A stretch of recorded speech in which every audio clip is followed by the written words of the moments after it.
want to get back to you because you have it's Black History Month, and you have a special curriculum that you focus on at Stedman. And I want you to talk about that as far as, I saw it on the news the other day. I won't shout out any names, but childhood friend, and my kids used to go to Stedman. I'll talk about that later. But the curriculum fighting, anti-racism. Like, talk a little bit about that and why that's so important that you have to put efforts into that in the school system. Yeah, absolutely. Like, we have to, we What does anti-racism mean? I think we have to give context. What does anti-racism mean? Anybody, shoot, go ahead. I can give my definition, but go for it.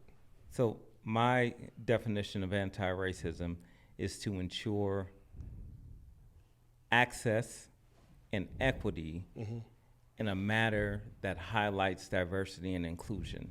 So we can put that in any law, right? You can dissect any law, you can dissect any protocol with just this understanding of how are we highlighting diversity and how are we highlighting inclusion, right? If we have any form of quantitative data, so people love to play the numbers game with us, right? Love to say, well, it's in the data, right? And then you go look at the data, and there's huge disparity gaps, which means people of color are just drowning in that data. Sure. Right? And then they'll blame it on something totally different, right? Then it's no longer, let's look at the data. Now let's look at the culture. Let's look at the race. Let's blame it on something else, right? So from a quantitative perspective, are there equity gaps? Are there achievement gaps? Are there opportunity gaps? Yes, yes, and yes. And if so, it's racist. And that's what we have to truly digest. I don't care what your color is. You have to understand the proof is in the pudding. Yeah. And so for me, anti-racism is somebody can say, oh, I'm not racist. Cool.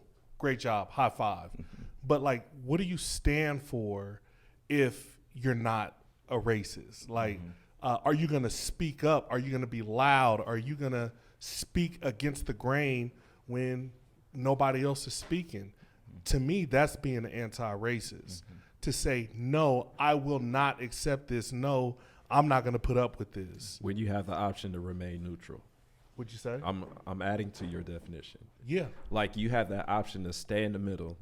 Or what it yeah, you can stay in the middle, or you can choose a side. That's what I'm saying. Yeah. No, you're spot on, dude. Yeah. And you could say, all right, I'm going to be Switzerland and stay in the middle, or you can fly under the rug and say, okay, I'm going to roll with this, or you can speak up and say, that's bullshit.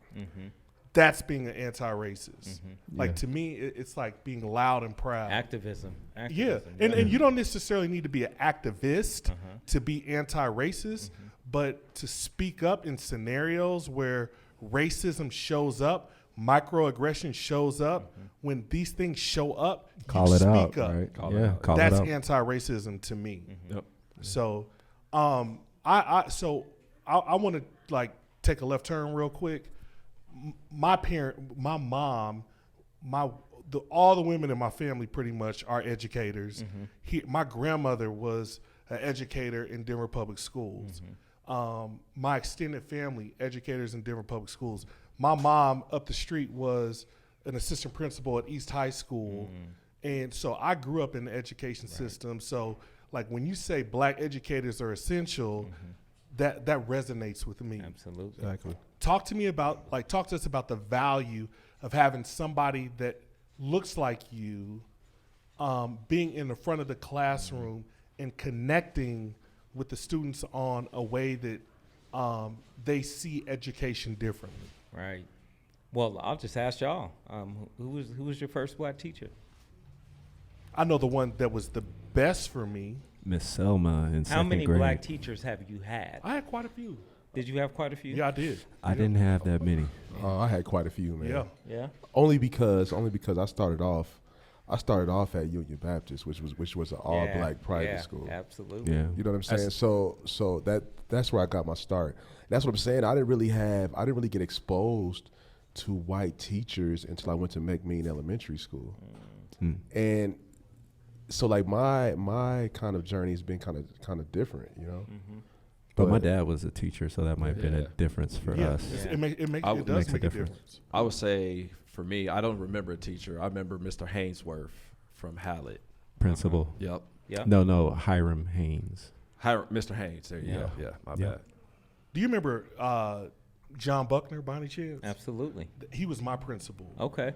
And John Buckner was a brother at Overland High School, and he ran the show.